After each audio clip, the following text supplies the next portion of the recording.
F'temp imsaħħab u f'waqtiet bix-xita, il-ħadd filgħodu saret l-attività annwali tal-mixja mal-President fejn fiha jinġabru l-flus għal Fondazzjoni Malta Community Chest Fund.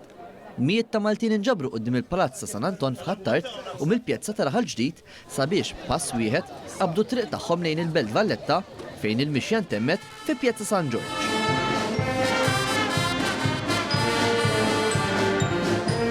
Għal-ħabta tal-11 bl-akkumpanjament tal-banda tal-Aqda Nazzjonali Każini tal-Banda, il-mixja waslet quddiem il-Parlament fejn minn hemm il-President flimkien mal-kumplament tal-partiċipanti tal-mixja, inkluż kontingent mill-Special Olympics Malta, komplew triqthom għall-Pjazza San Ġorġ. F'diskors tal-okkażjoni, il-Prim Ministru ħabbar li l-Gvern se jagħti donazzjoni ta' 20,000 euro lill-Fondazzjoni Malta Community Chest Fund mill-Fond tal-Kawżi Soċjali. F'kumment ma' News, il-Prim Ministru sostna wkoll dwar l-importanza li din l-attività turi l-Aqda Nazzjonali.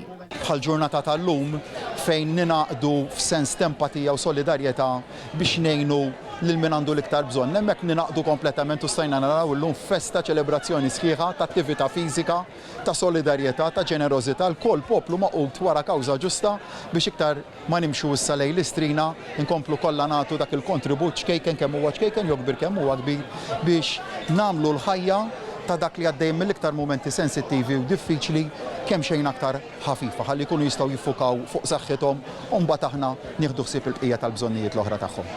Il-President Miriam Spiteri De Bono saħqet li pajjiżna għandu jingħaqad mhux biss f'dawn iż-żminijiet iżda anke matul is-sena għaliex dik hija triq il quddiem għal pajjiżna. Biex il-pajjiż jimxi l quddiem irridu nkunu maqudin. Maqudin f'dawk l-affarijiet importanti u fuq kollox maqudin biex nagħmlu l-ġid lill-poplu. Nagħmlu l-ġid lill-poplu tagħna u pajjiżna jibqa' mixi l quddiem. Jekk pajjiżna ma jibqax mixi l quddiem, right?